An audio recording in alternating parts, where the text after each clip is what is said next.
ক্ষমতার নেশা, শরীরের শক্তির গর্ব, রাজনীতির দাপট, সংখ্যাগরিষ্ঠতার অহংকার।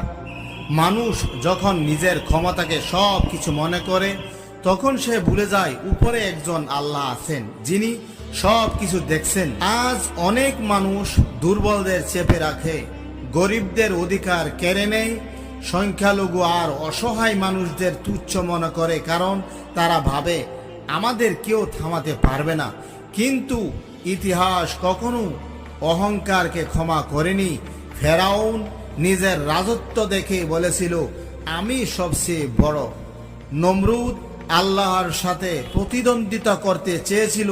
তাদের সেনাবাহিনী ছিল, ক্ষমতা ছিল, অটল সম্পত্তি ছিল, কিন্তু আল্লাহর এক নির্দেশের সামনে সব কিছু ধূলিসাৎ হয়ে গেছে। সমুদ্রের ঢেউ